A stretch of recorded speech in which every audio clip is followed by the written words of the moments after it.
Kaganapan ngayong araw mga ante. Hello! For today's video, pupunta kami ngayon sa paggawaan ng motor. Ipapaayos namin or papalitan namin ang interior ng gulong ng motor.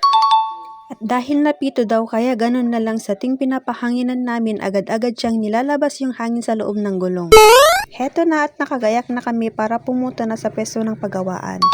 Sinama ko na lang itong bunso ko para may makakausap ako habang hinihintay na matapos or maayos ang gulong.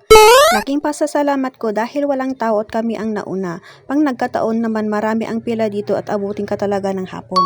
At pagkaayos niya, dumaan muna kami dito sa may gasolinahan at dahil tanghali na, dumaan na rin kami dito sa Frank's dahil ang bata panay ang daing, gutom na daw kaya dumaan muna kami dito. At heto nga walang masyadong tao kaya naka-order kami agad. At si ate agad naman niyang niluto ang pati ng burger.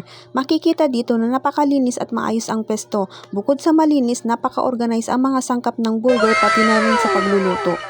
Pagka-uwi namin ng bahay, itong bunso ko agad niyang nilantakan ang kanyang pagkain. Yung isa ibibigay niya raw sa kanyang kuya.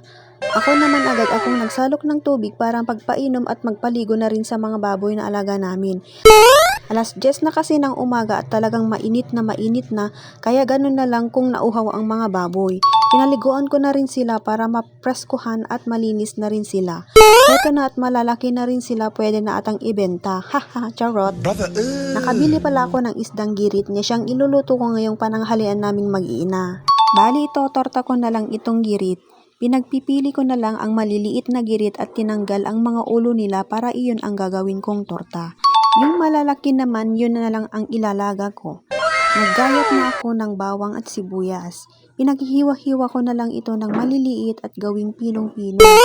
Pinagsasama-sama ko na lang ang mga sangkap katulad ng bawang, sibuyas, pamintang pino, asin, seasoning, harina at itlog. Pinalo-halo ko na lang para ma-mix ng mabuti at makuha ang tamang texture nito. Nagpainit na ako ng manteka para dun tayo magpiprito. Unang salang ganun, binaliktad ko at luto na ang first batch. Tig-isa lang ang salang para maluto yung maliliit na isda at dapat naka-low fire para hindi masunog. At habang nakasalang tatakpan siya para masiguradong luto talaga ang torta. Halika na at kakain na!